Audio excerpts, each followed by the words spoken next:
look so excited. You're the one that drove us here. Yeah, why did I drive both of you here? Because something happened in there a year ago. There's something in there that we need to figure out. I just want to see some ghosts. It can't be that scary. It's been closed for like what, a year now?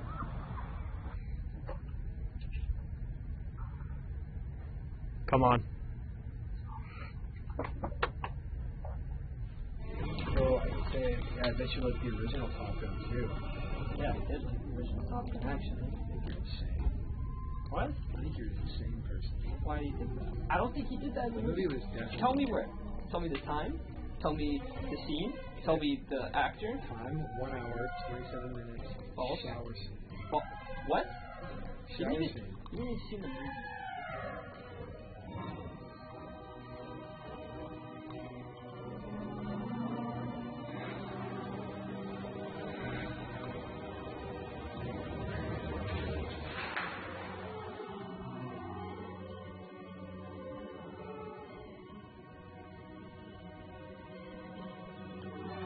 Who, Cooper? Yeah, I think so. He's probably making it big in Hollywood or whatever. Yeah. What? Saw ghosts or something?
So we're stuck in a classroom. What the hell do we do now? Amber? Come here.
McDonald.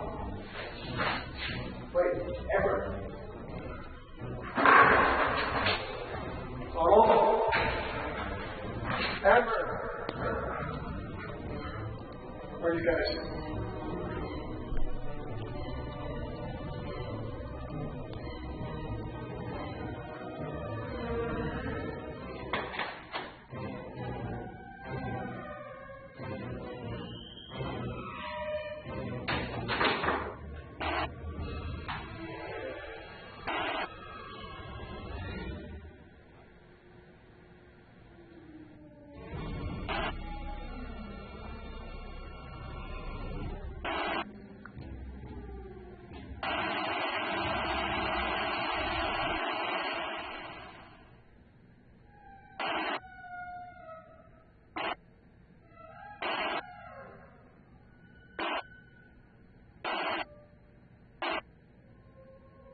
Sorry, Coop. Didn't mean to startle you.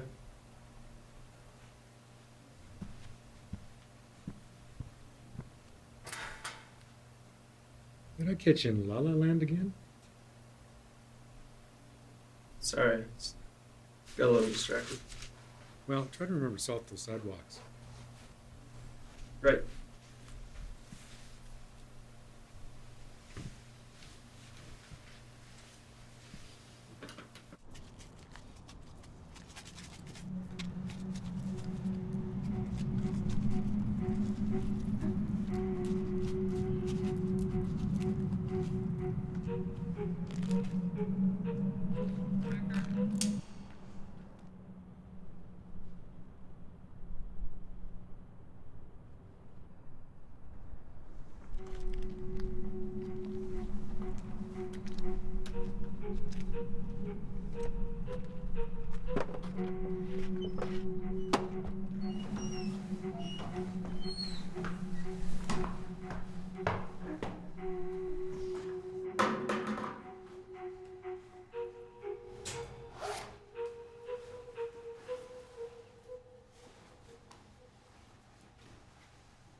Hey!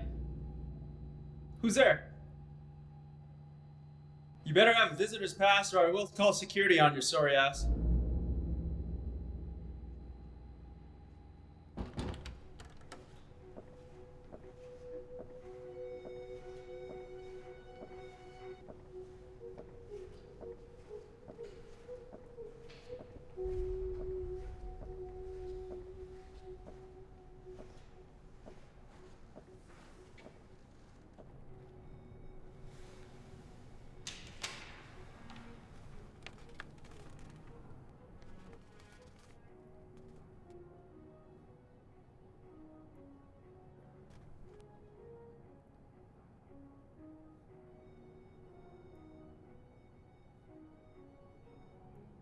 Very funny.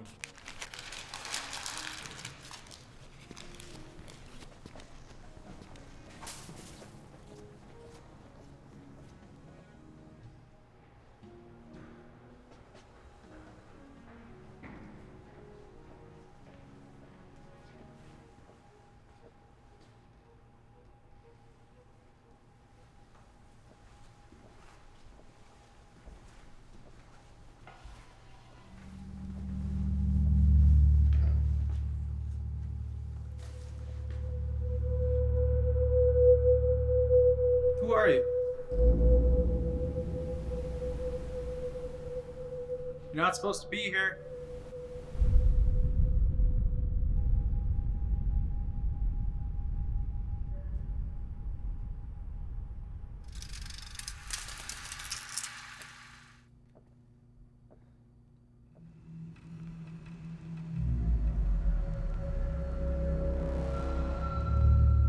Who are you?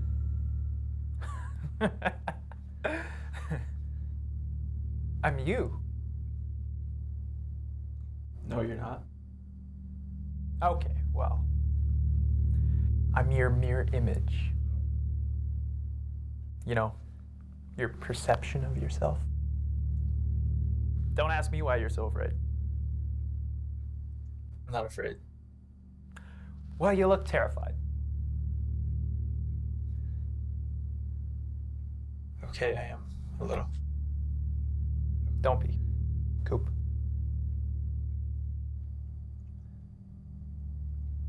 Coop. Coop.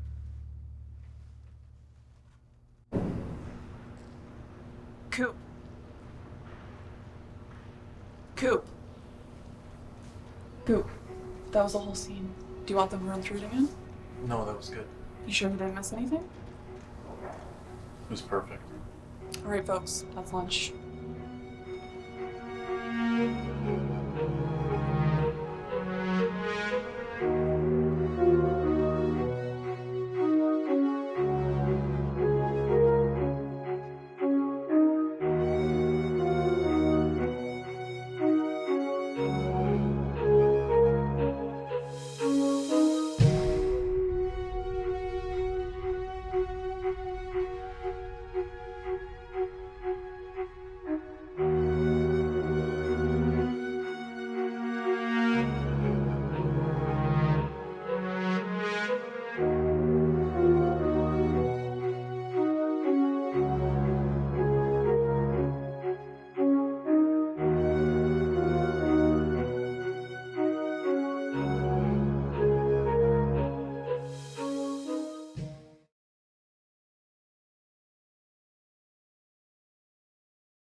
What is love? Well, love for me means a lot of things. But the first time I felt love was at a coffee shop.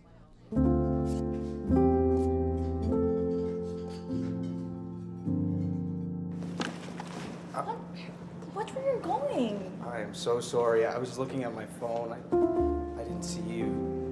I'm sorry. Can I buy you a new shirt? No, it's okay. I have many more at home, but it's a nice offer though. Let me at least buy you a new coffee. I feel terrible. My name's Nathan, by the way. Claire, nice to meet you. The first stage of love is scary. It shows you the truth about that person you get to grow old with. And having that trust and relief that someone loves you the way you love them back can be amazing, but also terrifying.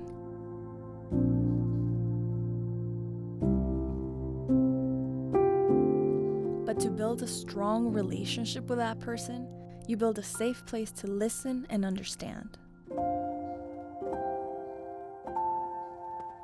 You never want that love to fade. It's like a chemical change in your brain to need that person. So even when you fight or bicker, if it's actual pure love, you'll always find a way to make it right. Because how could you risk losing something that important?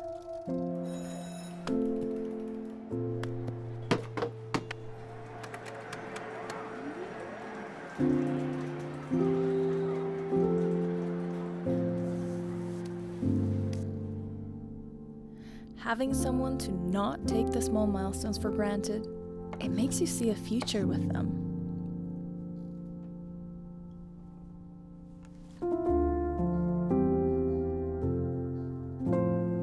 It negates the possibility of a future without them.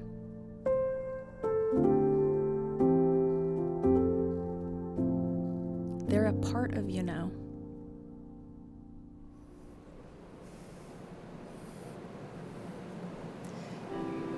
And I promise to always love you, no matter what, value you for who you are, and be there for you until the end. Nathan, through Vows.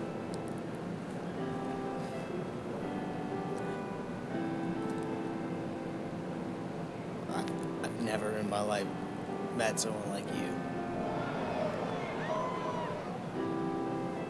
You're someone who makes my life more complete. When I met you at the coffee shop and we first looked at each other, I felt this spark when we looked at each other. After that moment, all I could think about was spending the rest of our lives together.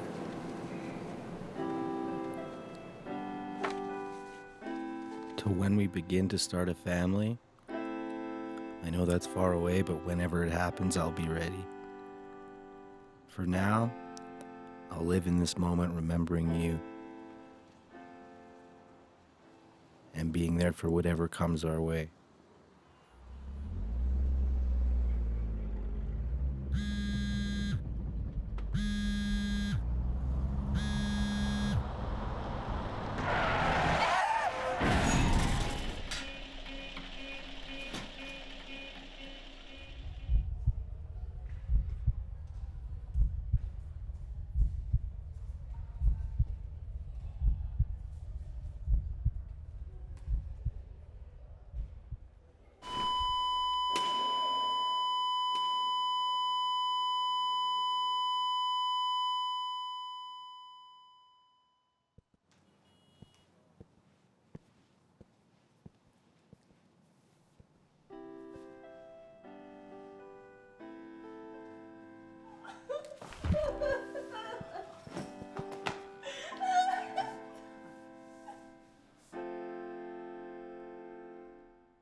I haven't slept in a week.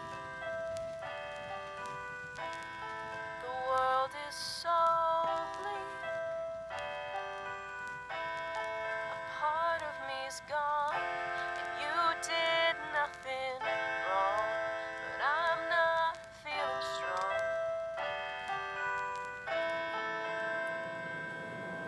Claire Richardson, do you take Nathan Hart to be lawfully wedded husband, to have and to hold, in sickness and in health? I do. And you, Nathan Hart, do you take Claire Richardson to be your lawfully wedded wife, to have and to hold, in sickness and in health? I do. Now I pronounce you husband and wife.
Oh, hey!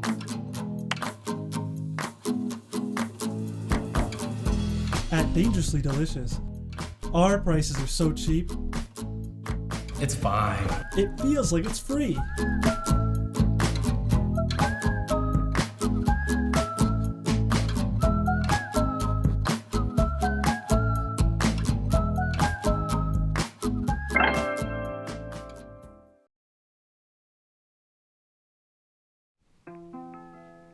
Well, it was in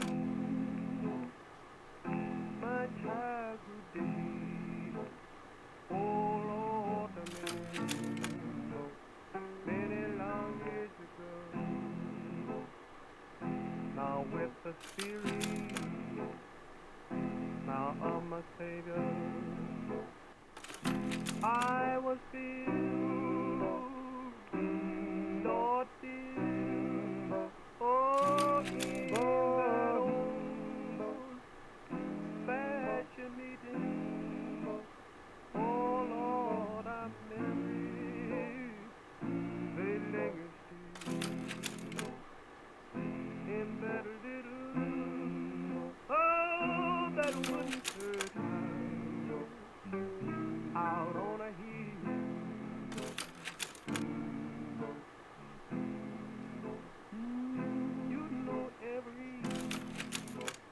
Every Sunday morning, help me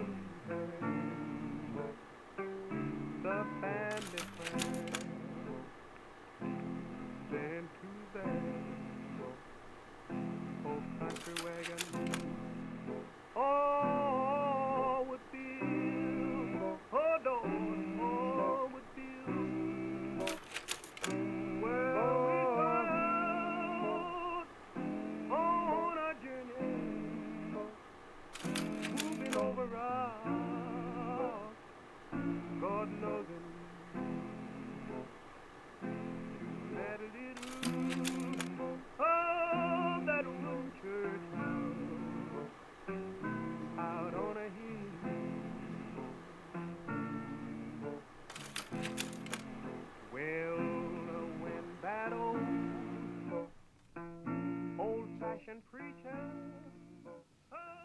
She's not like some of the children in the school here, and we're mainly concerned about the future and what she can do and can learn. Our first daughter was mentally challenged. She passed away at the age of 2. We were really in trouble because we were just young when we had her first, the first girl. And she was in the hospital all the time. And on a Sunday, we had a strange vehicle. We were on the farm and came into the yard and asked us if we were the Merces, and I said yes. He says, well, we're the accountants from the general hospital, and we could no longer keep your daughter because the bill is getting higher and it's not the place for her. So we went to the guidance clinic and to get some help, and they said, well, if your child was blind, you'd have to take her home. Well, no, it's impossible. They didn't understand the complication. And she was hydrocephalic, her water on the brain. His head is enlarged by increased pressure of spinal fluid. And spina bifida.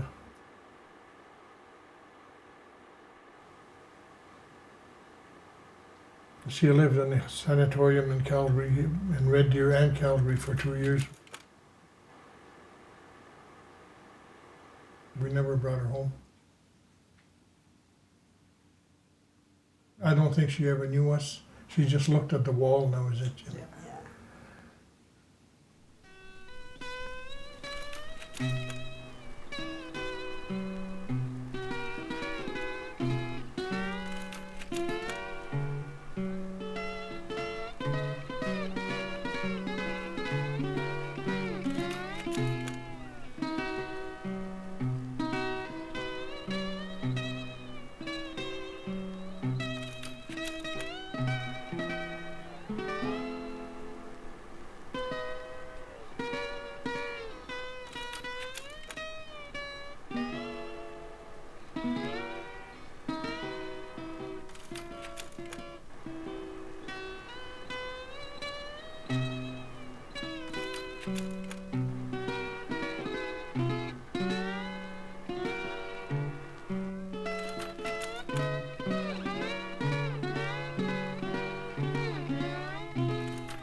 A child must not be abandoned, not by parents and not by staff.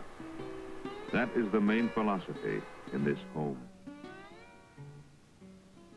The first thing that she really enjoyed, she never enjoyed a doll, but the first one she ever took to was Raggedy Andy. And she had a Raggedy Andy for years and years and years and years.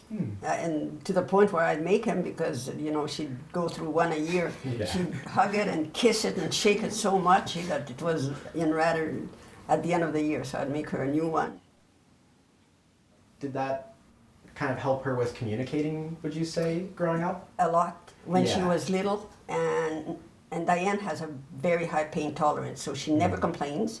So when she was a baby, she had a lot of earaches that I didn't know about because she never cried. Diane has never cried. So by the time I noticed that she had an earache, I could smell it. So by then it was an infection. And when I'd put her to bed in the afternoon when she was little, she'd talk to her Raggedy Andy, and she'd tell him, do you have a headache or do you have a tummy ache? I knew that's what she had. That's how we, communicated with her. This day she still loves me, yeah. She gets up in the night and she goes to the bathroom and she talks to her guy. She says, don't worry, I'll be right back. She's a very, she knows how to be loved by others. Yeah, and she doesn't understand, like with her brother, a younger brother, and older sister, we never had any fighting in the house between siblings. You know, siblings, usually you have little, but with them we never did because Diane didn't know how to fight back. She never did. Even with the younger brother, they were the best of pals. And another thing with Diane that we found out as she was growing up, when she was little, you know, and could talk, she started walking and talking at 3 years old, and she really progressed really good. And what we found out was not be negative with her.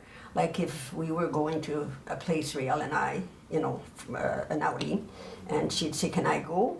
If we told her, "Well, no, you can't come," that was an insult. Like she would get upset. But we'd say, "Well, you know, Diane, this is just for adults." And she was fine. She understood what adults were. Yeah. But when she got to be an adult, then we had to make a change because I couldn't say for adults. Yeah. I'd say, "Well, you know, Diane, this is for married couples." So.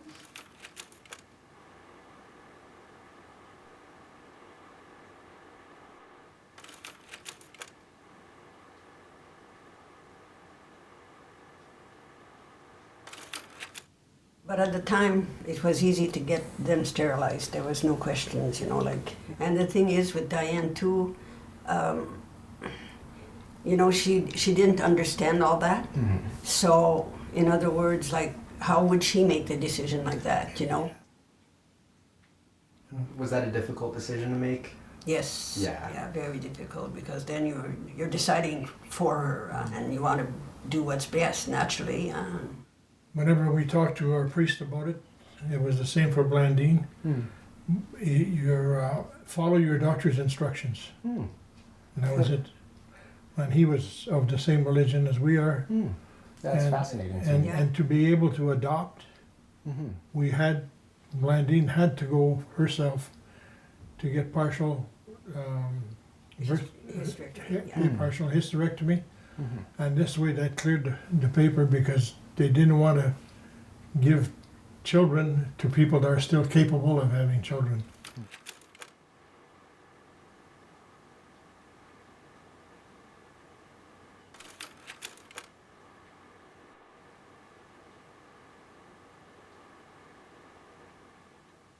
And the thing is too that there's been so many changes, you know, from the time Diane was a teenager to today there. You can look at all the changes that have happened, you know, so.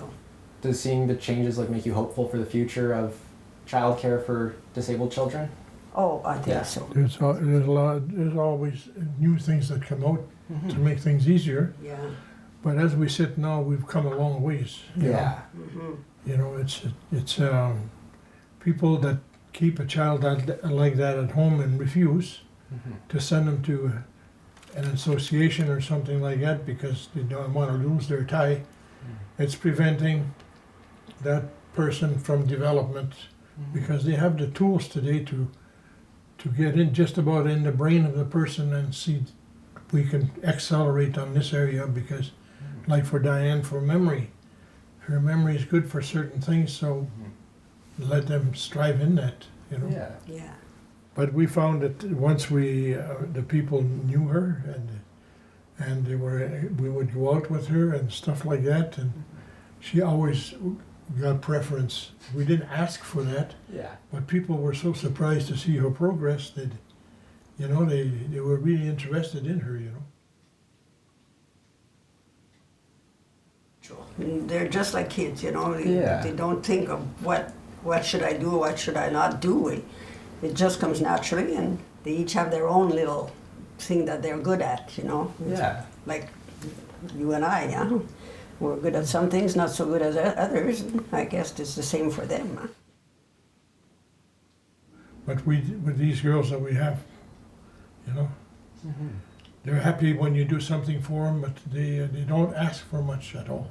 But it's by medical people sitting together and even the religious people sitting together and making a choice that is possible, that's nice, and it improves their life.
If you were in a similar position today with all these supports in place, do you think you would make a similar decision to still have her sterilized?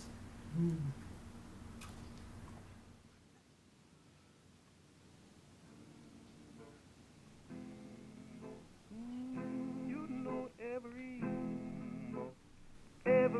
Sunday morning, help me hang the family prayer.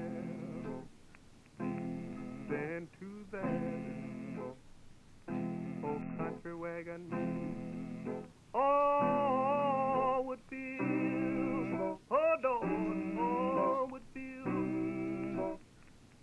Well, we got out on our journey, moving over rocks, God knows and that little of that old church house out on a hill.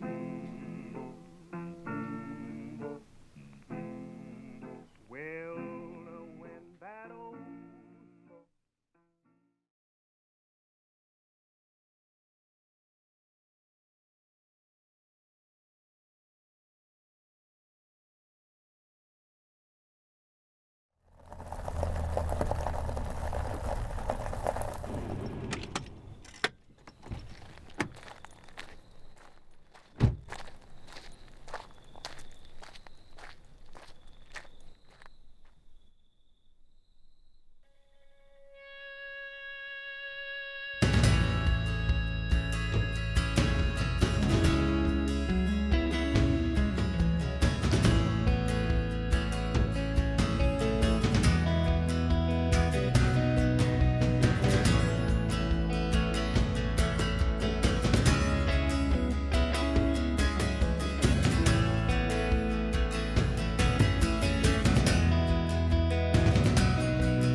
run to, but alas, we won't get far. It's knives and pennies in my pocket, but I keep you in my heart.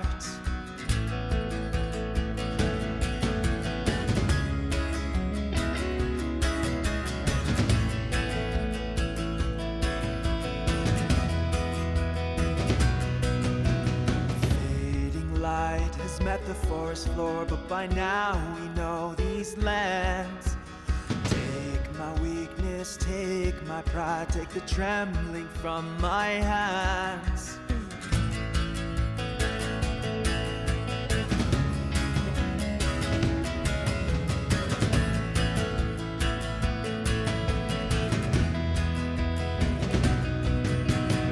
Oh, I'll wait for you. This lonely heart will go nowhere. Oh, I'll find the truth, 'cause this is more than I can bear. Running through the night,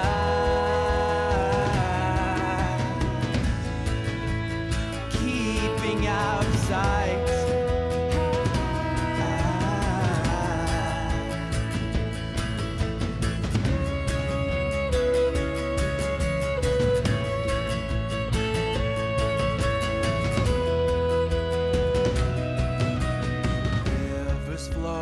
Wiser trees will grow, yet there's a chasm in my soul.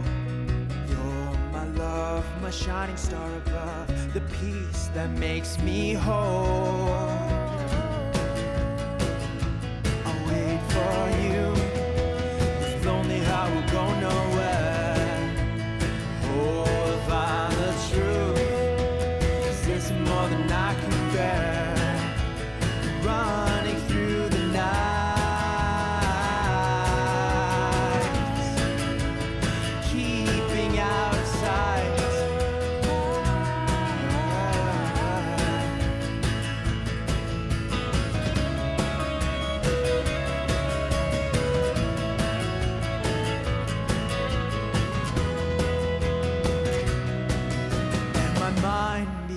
to wander back to when these things were clear.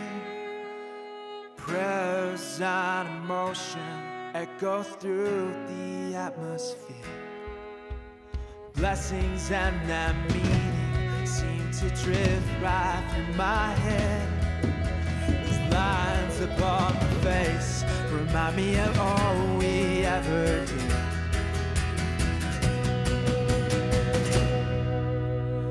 Oh, I'll wait for you. This lonely heart will go nowhere. Oh, I'll find the truth, 'cause this is more than I can bear. Running through the night, keeping out of sight.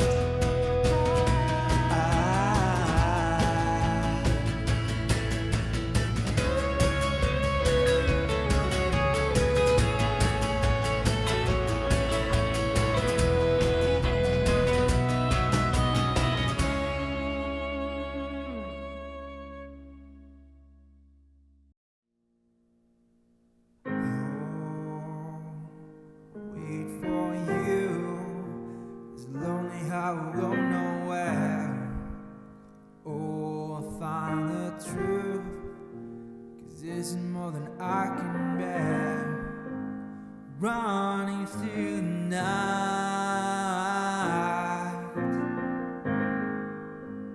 keeping out of sight.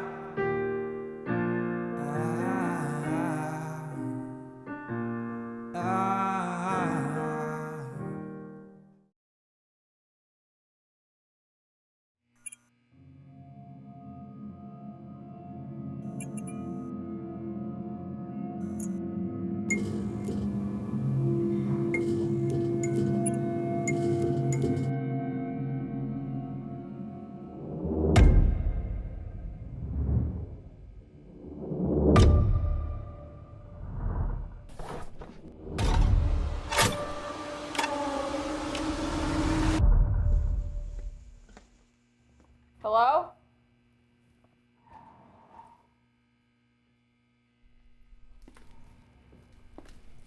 What the hell are you?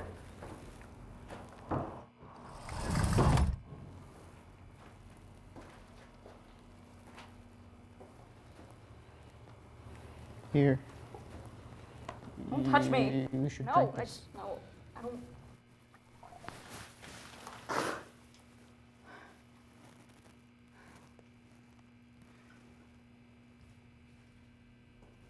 Let me out of here, you fucking creep!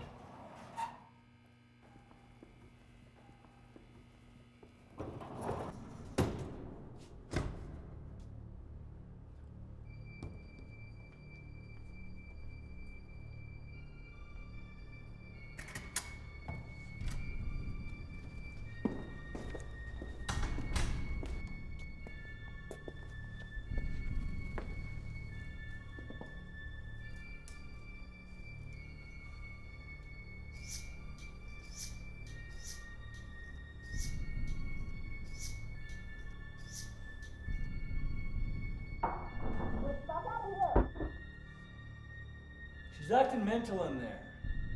Wouldn't you? Gave her something to calm her down. Shut her up.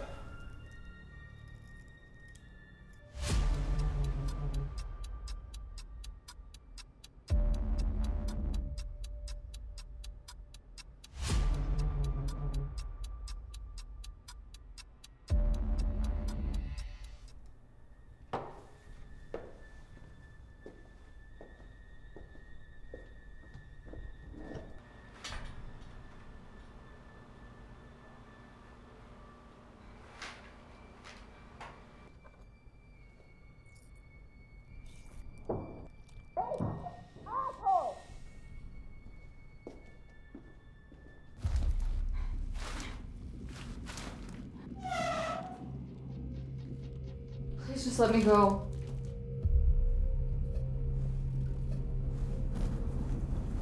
What the hell am I even hearing?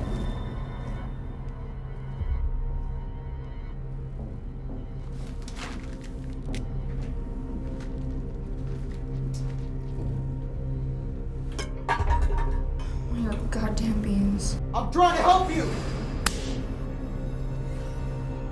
Okay, just calm down. You're trying to help me. Why am I tied to a bear? You were acting delirious when I found you. Do you even remember your name? It's too dangerous to let you out. This will all make sense. Just give it time. Give what? What do you mean by that? Hey! Come back! Wait!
Oh, hey, Vinny.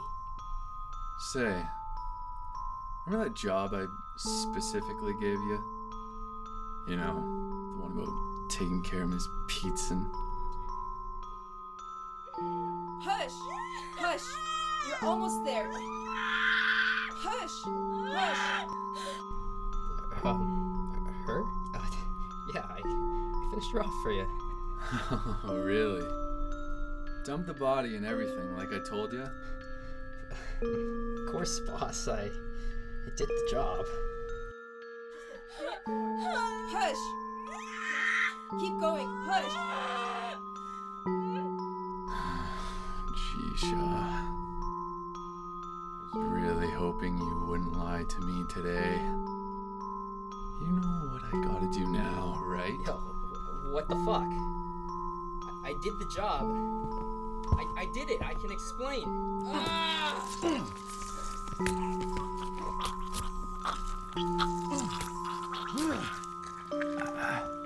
And I'll take this in your memory. Push.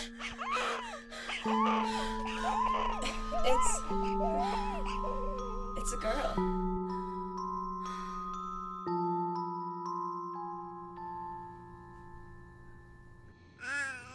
Isn't she lovely? I've never seen anything more beautiful. Guys, look what I got.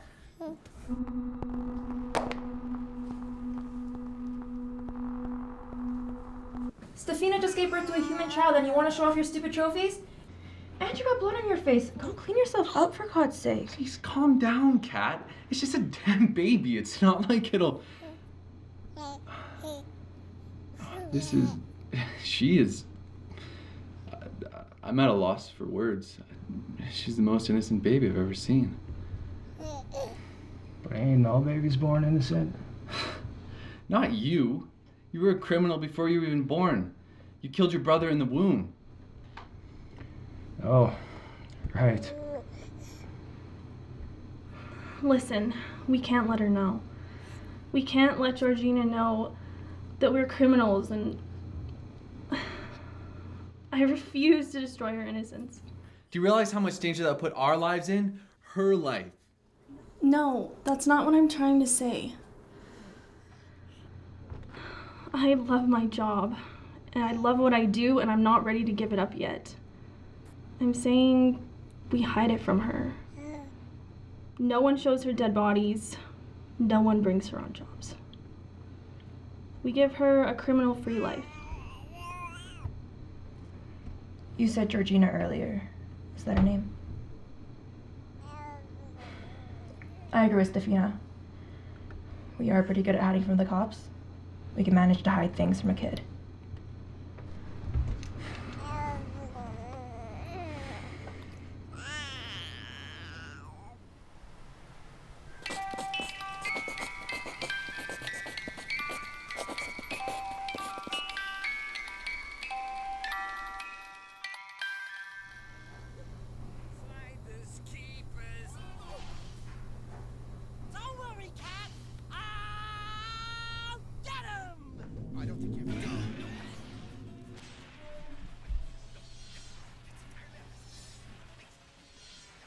What kind of crap are you watching now? Hi, Jusha. I'm watching my favorite show. You came with the best part. This is boring. Don't you have anything better to do? No, not really. This is the episode where the cat is undercover, but the silly dog doesn't know that and he gets all sad. But it's okay, because they talk it out in the end and the doggy isn't so sad anymore.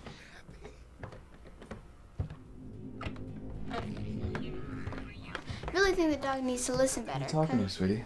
Just my imaginary friend. I don't think he likes the show we're watching. Listen, I gotta go out. I won't be long though, okay? Your mom's downstairs if you need anything. You're leaving me? Yes, it won't be for long though, don't worry. Bye, Juju. Bye, Vinny.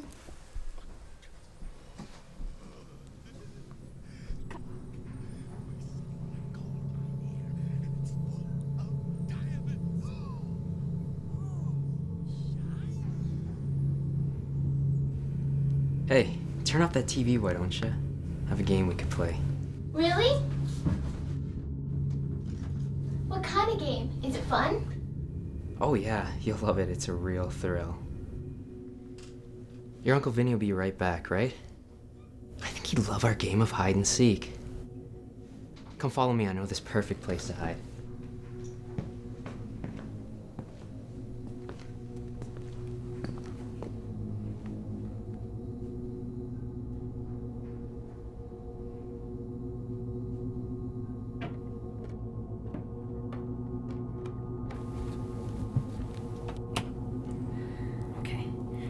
Uncle's room and find a hiding spot.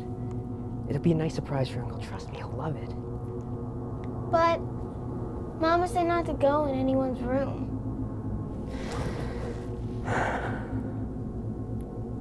Come on. Don't be a big baby. It's just a nice surprise for your uncle. Come on. It'll be fun. If you don't, me and your uncle will be sad. You don't want that, do you? No. You don't think Uncle Vinny would be upset? Of course not. He loves you and he'll love this surprise. Trust me.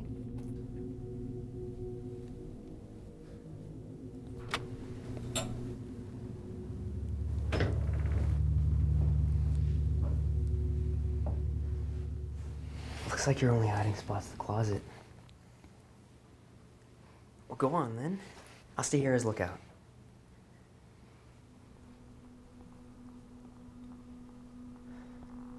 Don't look at me like that. Hurry up, come on. Your uncle's gonna come barging through the door any second now.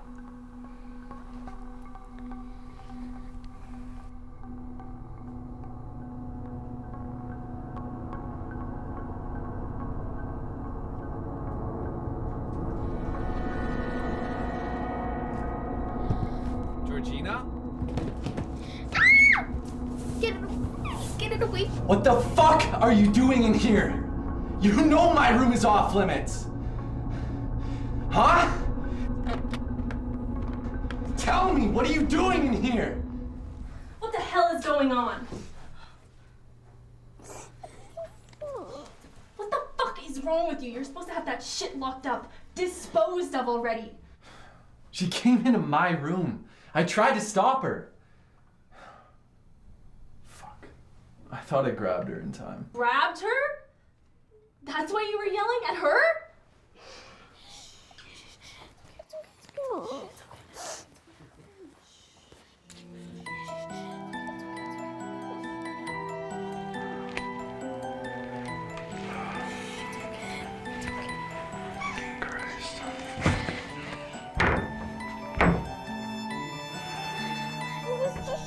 He told me it would be a fun surprise for Uncle Vinny. Jisha.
Oops.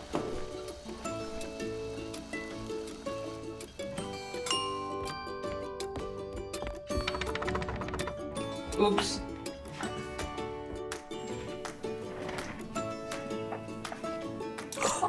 Oh my god, I'm so sorry. No, it's actually refreshing. What?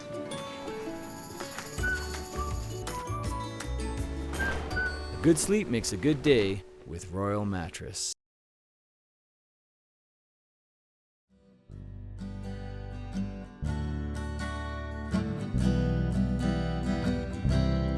We were flowers planted at the same time, little petals with big ideas. But now I look beside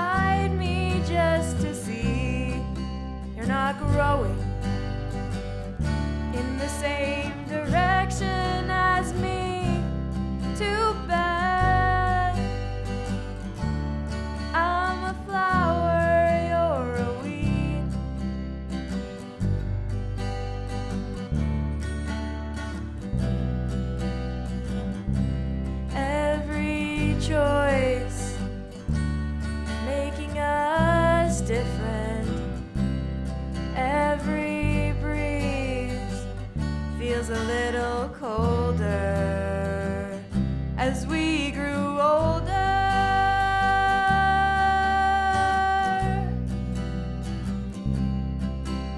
I saw you as a lifelong friend, but I realize now that it wasn't it. You drift into the wind.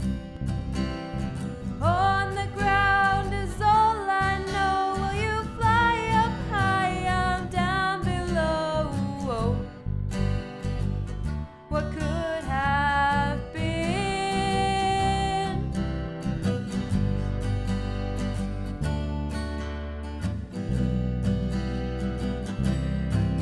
Green grass on the other side. What a pretty life that must have been. Must have been so nice not to worry how to hold up your own shin. We'll see each other from time to time. Look up to see you flying high and blind. Enjoy the liberties that life has given you right here and now. I'm letting go. I saw you as a lifelong friend, but I realize now it wasn't it. You drift into the wind. On the ground is all I know. Will you fly up high? I'm down below. What could have been?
I told you, no one lives here. Yeah, whatever.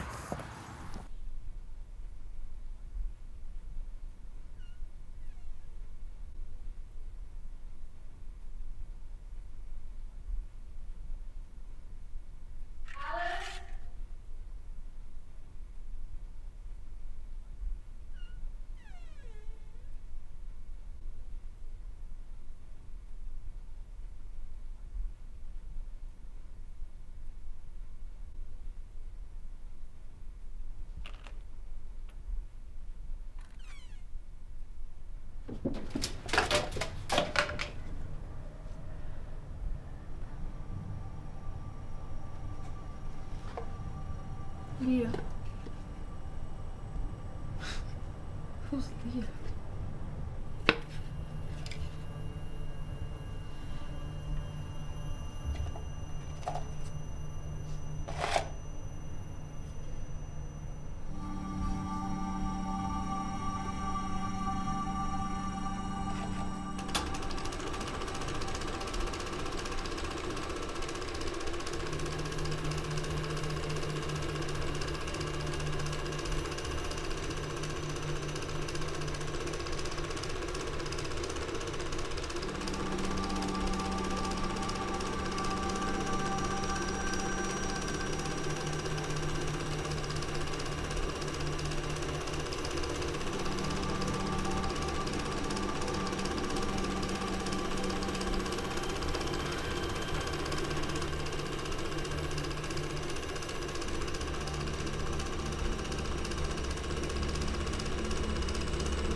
Who are you? Alice? Are you ready? Wait.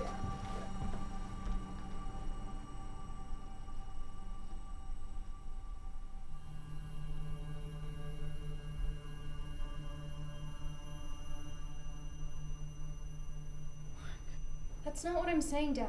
It's just that sometimes you can be super lame. I've entered my lame dad arc already, eh? I'm just saying, if you insist on meeting him, then don't embarrass me, okay? You know what, hun? Let's get this over with. You ready? Mark, please. Mark! Mark!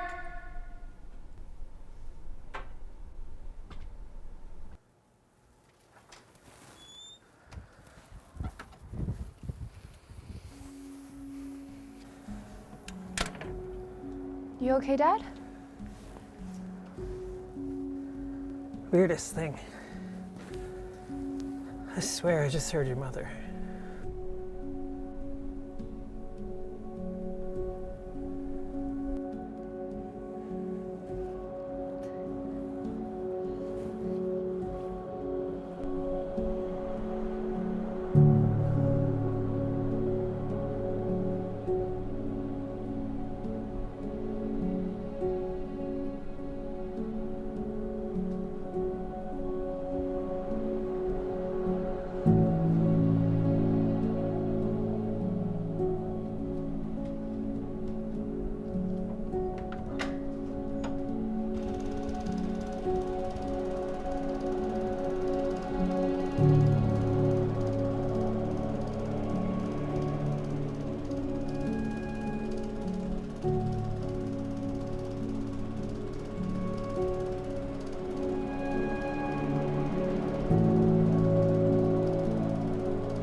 It's freezing. It's freezing. Can't believe anywhere.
It's very emotional for me because I see European people with blue eyes and blonde hair being killed, children being killed every day. These are not refugees from Syria. These are refugees from neighboring Ukraine. These are Christians, they're white.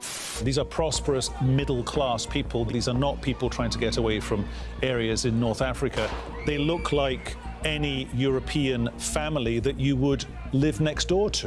This is not a developing third world nation. This is Europe. As far back as 2014, the relationship between Ukraine and Russia started degenerating. Eventually, Russia invaded Ukraine, causing Europe's largest refugee crisis since World War II, displacing over 8 million Ukrainians.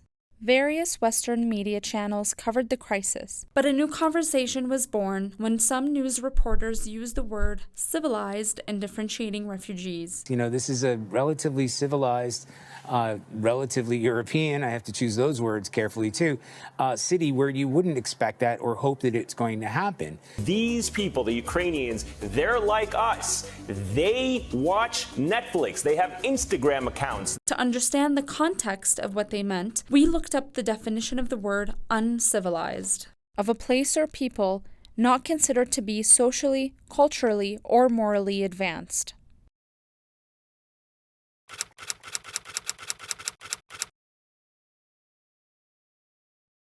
According to the UN Refugee Agency, refugees are people who have fled war, violence, conflict, or persecution and have crossed an international border to find safety in another country. One of the major refugee crises in recent times was caused by the Syrian war in 2011, displacing more than 13 million people into neighboring borders of Arab and European countries. In the end of 2015, the government of Canada resettled 25,000 Syrian refugees on its land, providing them a safe place to call home. About 4,000 of them settled here in Calgary. We decided to interview 4 of those refugees, taking an up-close and personal look into their lives. My name is Muhammad Al-Dahir. I'm from Syria. I'm married. I have my wife and 5 kids. My name is Sliman Al-Dib. I'm 29 years old. I'm a writer, director, an actor, professional photographer. My name is Dima. I'm from Syria. I am a para table tennis athlete. I got many medals in my country and also here in Canada. My name is Abdul Fattah Sabuni. I'm the owner of Aleppo Savon factory. Why did we come together? So I came in on 2015. 2016. 2016. 2017. Why? Because of the war. Everything, it was great. When the war is coming, we miss our factory. We're looking to find a place that's safe for us, for my family. We left everything. Money is come back, but the life is important. What were the challenges you faced? The first things, the language is important. When I came here, I came with 0 English. I started trying to get into the arts from the moment I entered Canada. Arts in general depend about the connections, what do you have? And I don't know anybody in the arts. That was like a little bit hard at the beginning. When I arrived to Calgary, I sit with my wife and talking about the future. You and we have experience about agriculture. I should to try. On the internet, I asked for table tennis Canada coach. At that time, my English is so bad. We have somebody they said, until now, you don't have a perfect English. It's not easy to enter a new country and different culture, different language, everything different.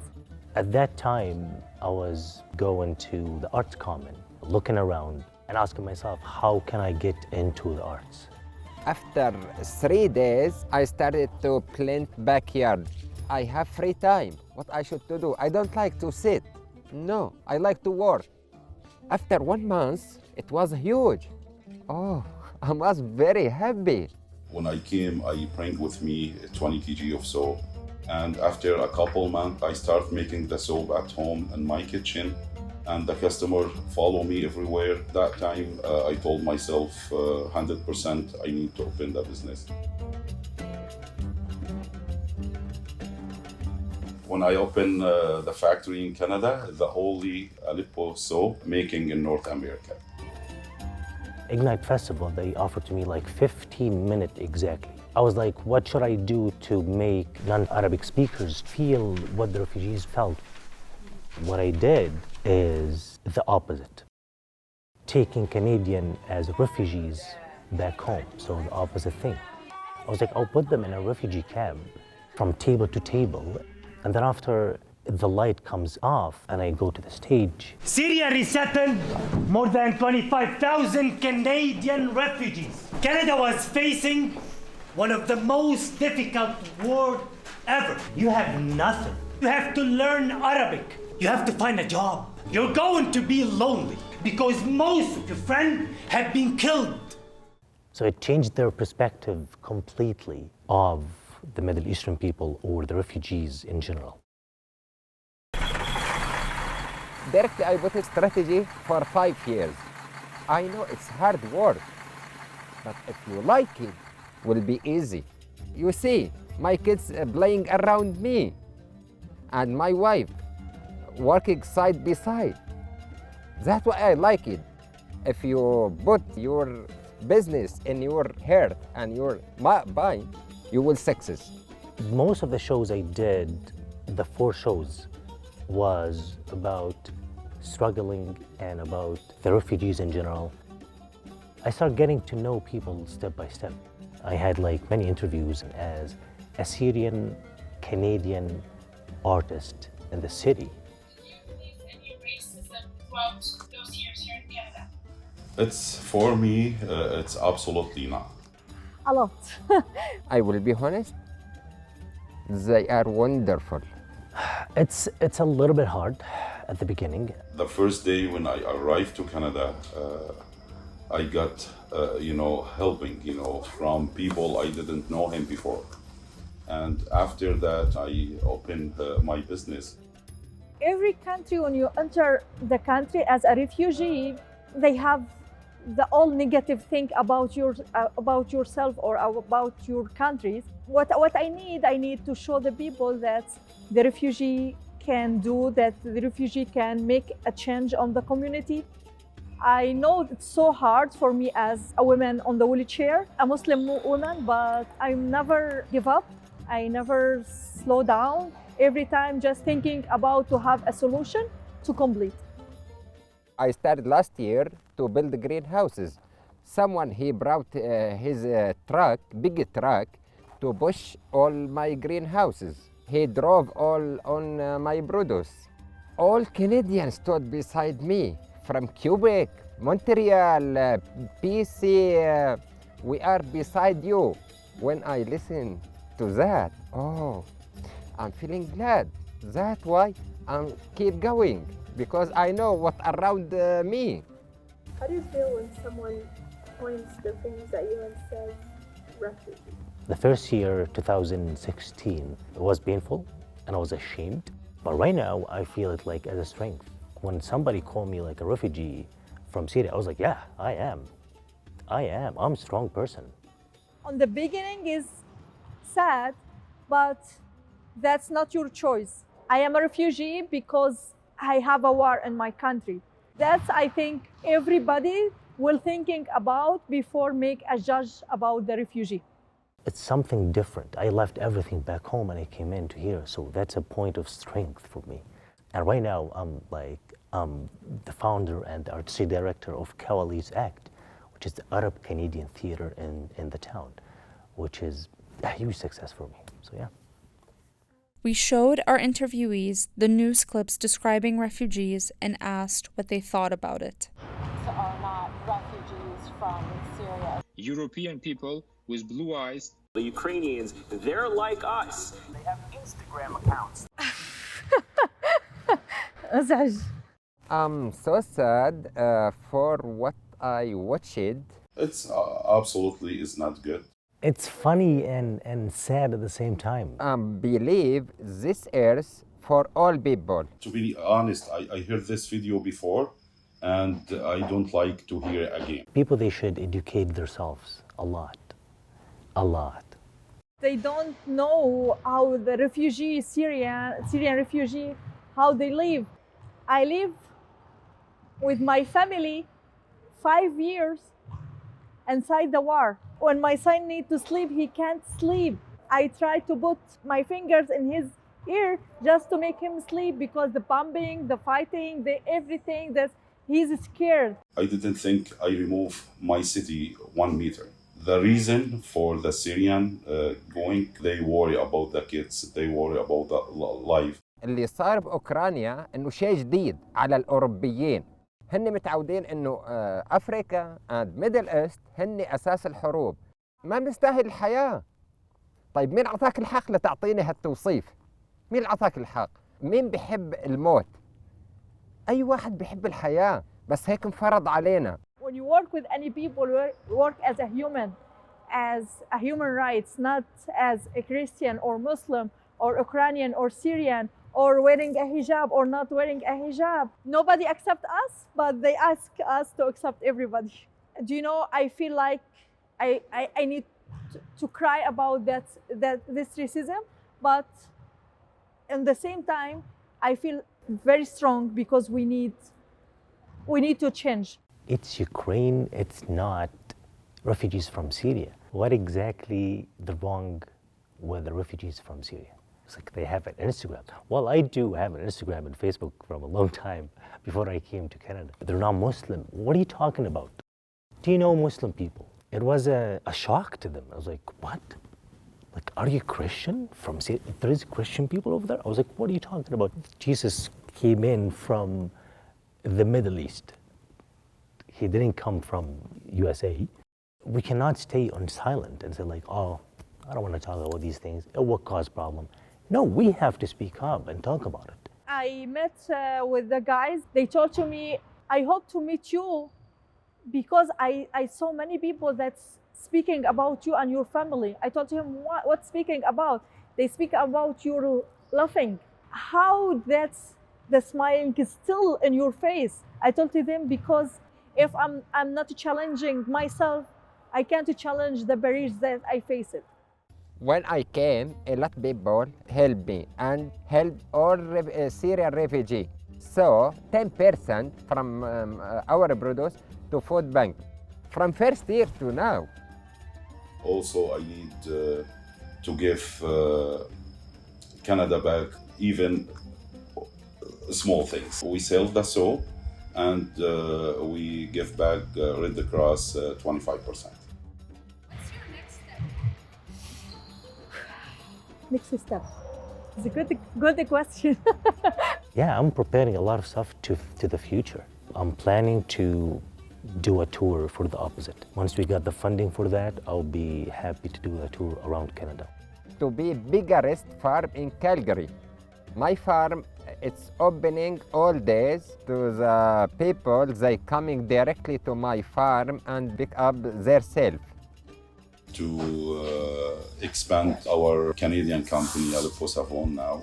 To make an organization to help the refugee people with disability. Every organization that work with a newcomer or a refugee, they don't focus about the disability. What's your message to refugees in Canada and around the world? This is hard for me. If I can do it, you can do it. Whatever dream you have, whatever passion you hold inside, continue to fight for it. If you have any goal or a dream, to start right now. You can't waiting to tomorrow. Whenever you are, just make a change. Don't let anybody to break your dreams. I'm talking about all refugee or newcomer. Give him a chance. Stand beside him. Don't judge a refugee if you don't live their life. I will send message to my wife. Thank my wife for everything because she give me support. Come to give me hug. تعي من هون أعطيني بوسي. تعي لا تعي. هاتي. يلا thank you. Thanks for here. Thank you. My money. She sold the cucumber.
home, can you stop by the grocery store to pick up pasta? I want tortellini for dinner tonight. Yeah, I can do that for you, honey. You know, it's actually so nice to hear. Thank you, honey. I'll see you home with dinner ready. Love you.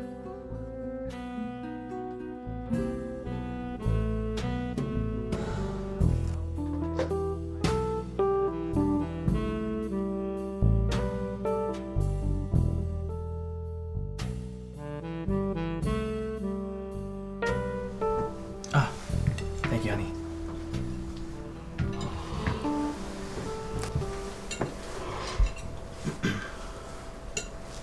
So, think it was busy at work today? Yeah, there's lots of papers. I was looking forward to relaxing tonight. Well, here we are, relaxing together. How was your lecture? Today we went over absurdism in literature. The students seemed to enjoy it. You know, I remember you telling me about that, so I did my own reading up on it. I was so curious. Are you starting anything new in class today? I've had a pretty long day, honey. It would bore me to talk to you about it anyway.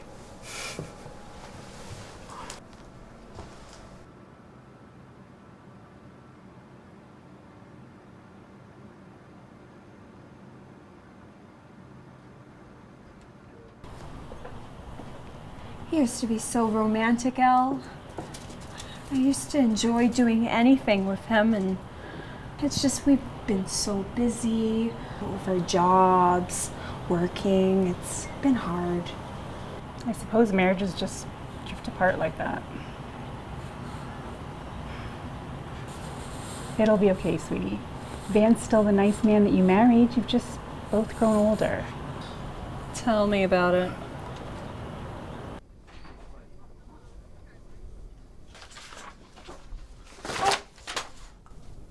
Sorry, is there a reason you're in my office right now? I was just on my break. Sorry to startle you, love. I just thought I should introduce myself to you, seeing as we'll be partners.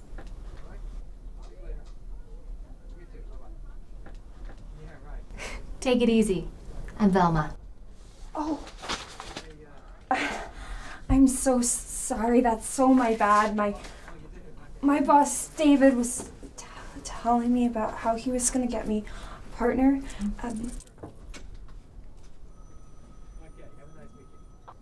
Well, that's all I came by for. You look quite nice in that picture, by the way. The man with the mustache? That's my husband. Yeah? Oh, you're much better looking than he is. That is such a lie. You present yourself really nicely as well. I love making a strong first impression. Did I make an impression on you? Yeah, you did. Good. It's good to start off on the right foot with your partner. Well, I have to touch base with David. I look forward to spending our days here together.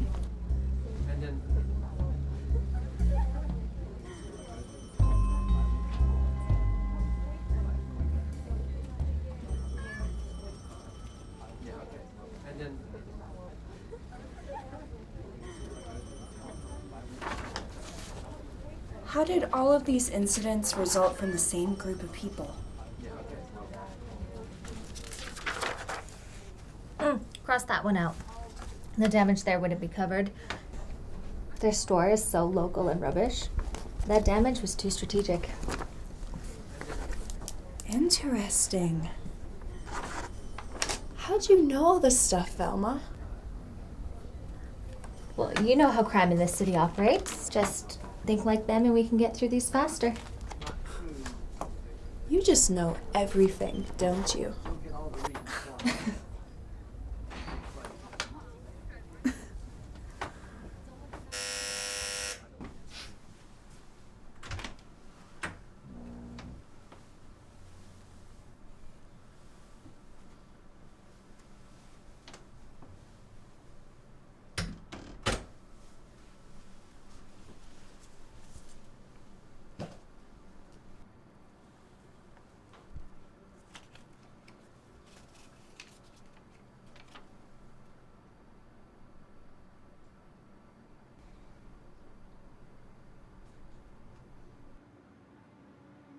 need you to get that background check on her for me as soon as possible.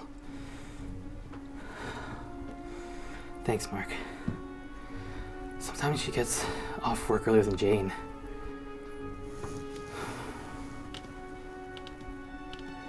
I'll stick around the outside of the office for one of these days while you get her checked out. Help move things along.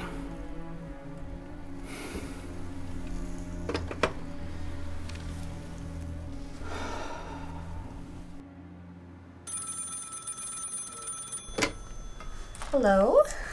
Hi, honey. I know you wanted us to have a night out together, but I'm quite busy with marking these papers. I'll have to stay at the university later tonight. Van? Are you sure? It's just, I was really looking forward to tonight. It was gonna be special for us. I know. I'm sorry, honey. Really. I'll see you after midnight.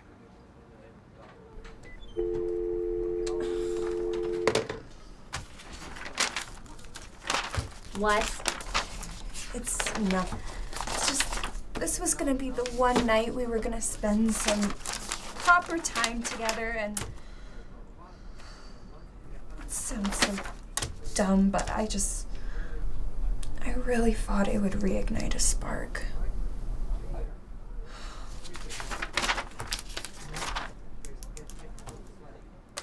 I am not just gonna sit here and let a pretty lady like you be stuck at home. I'll take you out tonight. Oh, Velma, I would feel awful. You've been working so hard. I have never been rejected for a date before. Are you gonna be the first one to say no to me? Grab your coat and we'll de-stress.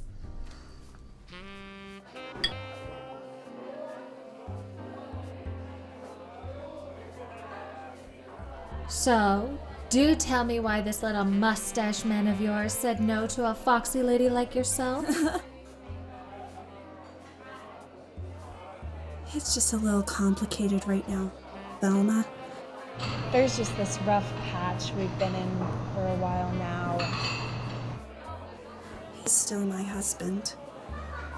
Yes. Yes, he is. I bet there's a man waiting at home to say no to you. No.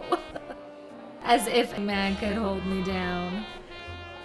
Although, I'm more interested in someone who can hold my attention. You know? Yeah. You know.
What the fuck are you doing here? Why do you keep doing all this shit? I'm sure Jane would... Leave my wife's name out of your mouth! Got it? My wife! Van, are you jealous? I'm just trying to make Jane happy. She is happy! With me! Is it really my fault your wife likes me better than you? Seems we're at a crossroads for Joe Jane's affections. Something about that woman, huh?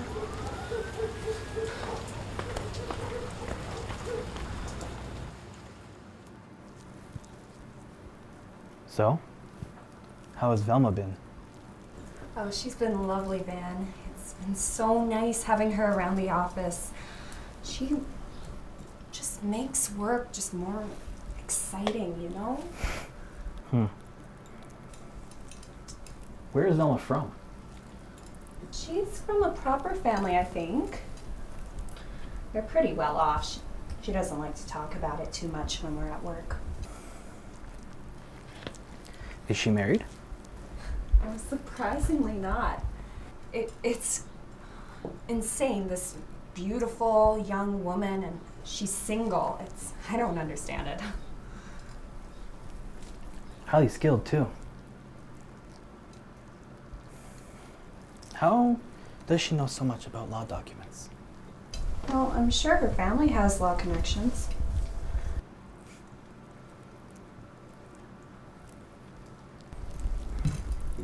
Darling, could you pour me a glass of our wine? Well, can't you do it, Van? I mean, it's just right over there. What? Since when has this been a problem? I'm sure you understand, babe. It's just, you know, I'm always being asked to do these tiny little things for you. It's just, you know, when we're at work, Velma always likes... No! I don't understand! What does Velma have to do with any of this? Why does she get a free pass to do whatever she wants with you? And it's a fucking problem when I just ask for a drink?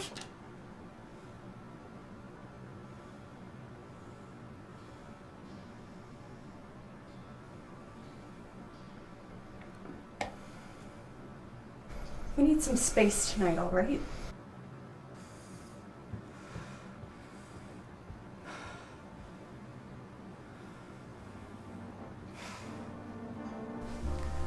Thanks again, Mark, for getting all these documents for me.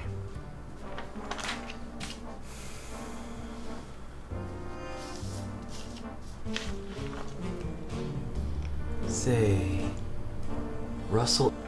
That's the street with all the sketchy hotels, isn't it? Why are pay stubs going to a motel? You don't live there unless you're going through a desperate situation, or...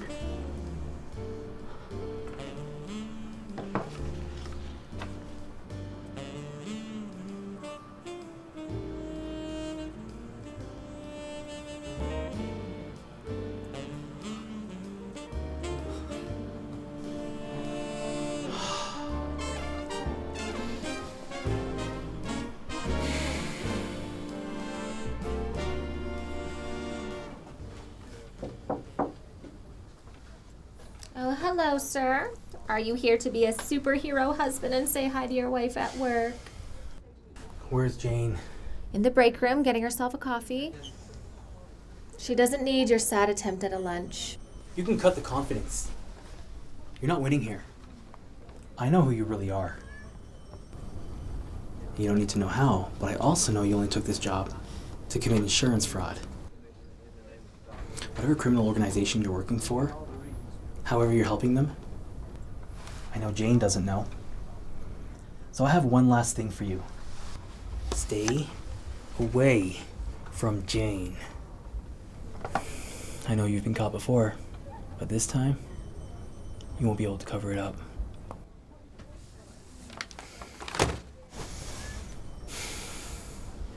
You can tell Jane she just missed me when she gets back.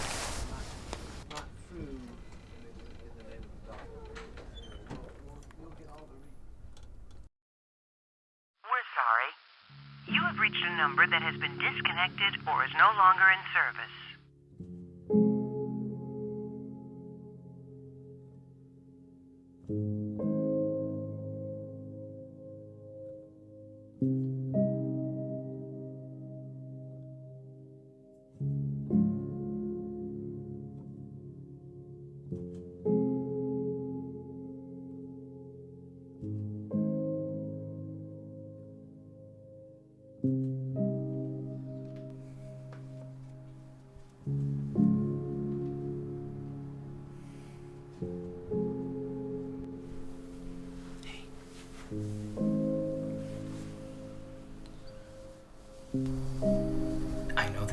about Velma, and I can see that you're not going to get over this, so you deserve to know the truth. Velma isn't who you think she really is. Van, I cannot deal with this right now. I don't care what you think No, about. just listen to me. Hear me out. I had Mark do a background check on her. And Jane, she has this whole other life outside of you. Her real job is for a money laundering organization. And those cases you were working on with her, those were for her. So you're saying the reason my best friend is gone is because you snooped into her shit. No, that's not what I'm... You drove her away. No, listen! She was dangerous and lying to you. Hell, she's been to prison.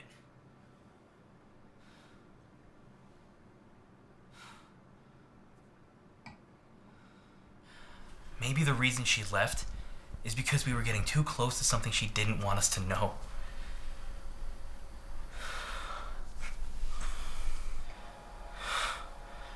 But Jane, this was for your safety. Please don't be angry.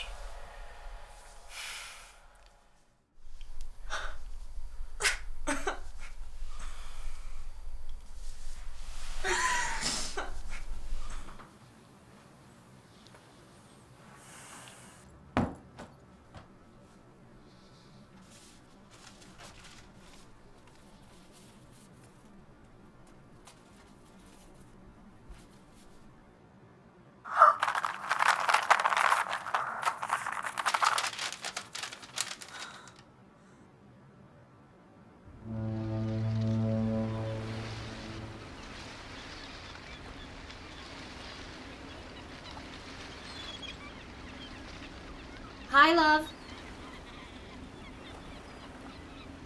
It's rude not to say hello back.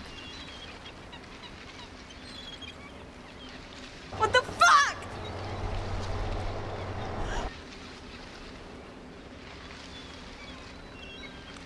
I know. I'm sorry I lied to you. I know Van told you the truth, but I knew out of everyone, I could trust you. Jane, I really do love you. I had to leave because Van got too close. So what? You're gonna come back? You're gonna use me again? All those fucking files. I know I wasn't honest with you, but if you come with me, I can show you the real me.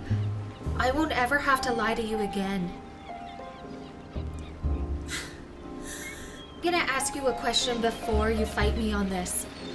Are you happy? Are you really happy with your life? You see, even before I really knew you, I could tell how tired you were. Even now, he doesn't make you happy. I am the only person in the world that makes your life feel like something. Alma. I didn't know what being free was before I met you.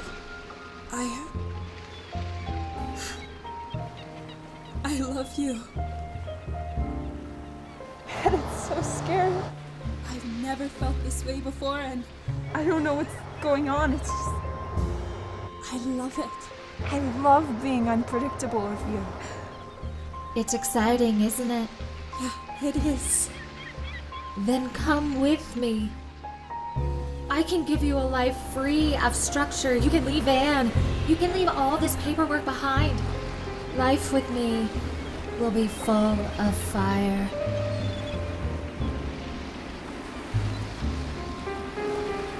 I want unpredictable.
Hi everybody, I hope you enjoy behind the scenes of Cherry Wine.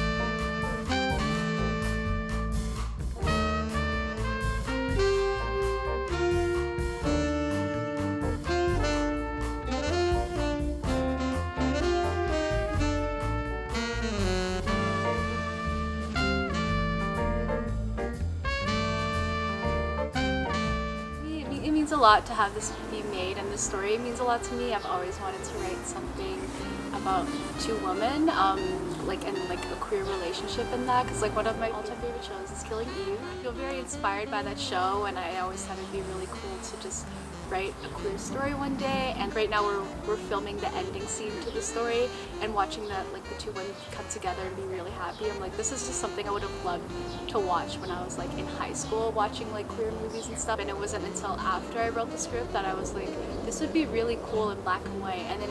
And then that influence started to like creep into the story. Like, you know, Van, he's kind of like he's kind of the villain, but he's also like the hard-boiled detective trying to find out who Velma is. Like those little elements just started to like come in consciously into the story after I saw it as black and white.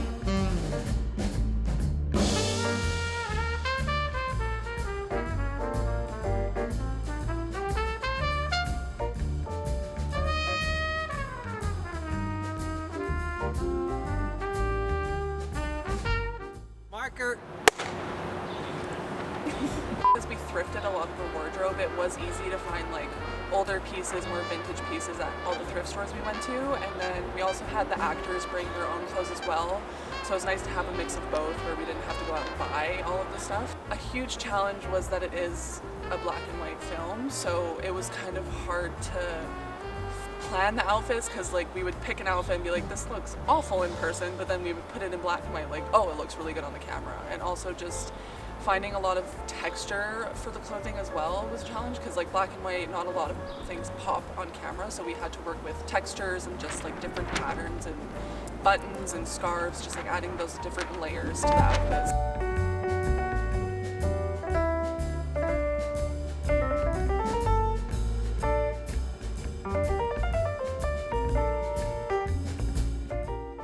Shot in a basement. It's where Van is gathering information, and I like that scene because we had set up the Venetian blinds and we put two flags like that to cut the light. It starts in the light and he leans forward for the phone and leans into the darkness, and that's when he starts talking business, you know. Sometimes having a bigger crew is kind of bad because we'll have such a small area and there's way too many people, and as a grip, I'm moving a lot of large equipment constantly, and there's like always someone in my way, but it's not their fault. Like they are also doing something, and that's like the issue. It depends. When we were filming outside, perfect, no problem at all. Plenty of space. It was nice. Someone else will be great doing. Everyone's doing their job.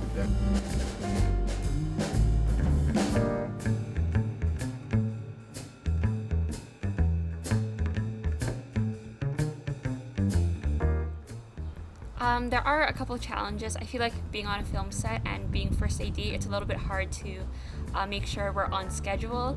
I think my favorite part of the shoot has been like kind of seeing like the video village. So it's really gratifying to see like all the heads kind of like work towards getting this one shot, and then when we see that we've got the shot, everyone is just like cheering or like very excited about it. So I think that has been my favorite part of the shoot. Jen, who we have for Jane, she fits Jane very well. She fits like the picture of Jane who I had in my head, and like she really captures someone who's like who can be timid but also like has like the ability in them to like break out of their shell, which is like who Jane is. And I'm very happy that we found her. We got her like a little last minute, and she came and saved the day.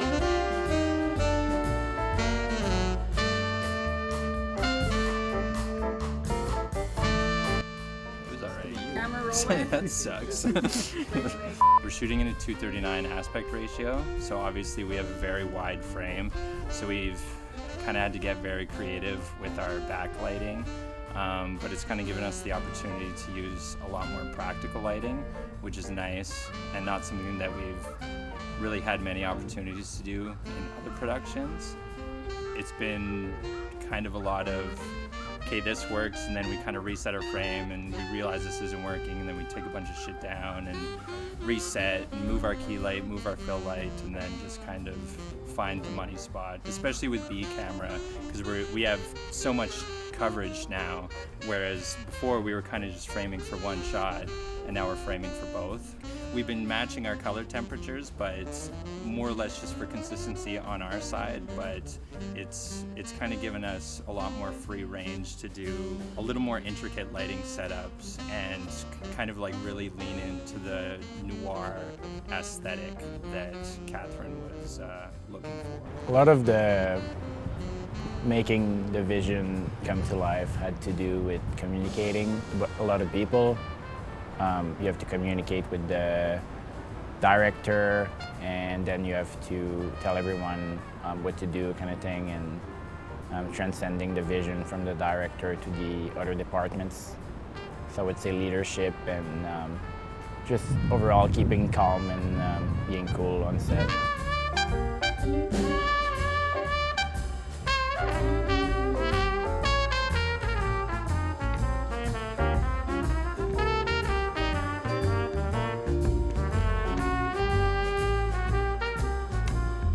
Few hiccups here and there, you know, not every shot is perfect, but like so far it's coming out to be better than I could have hoped for it to be. I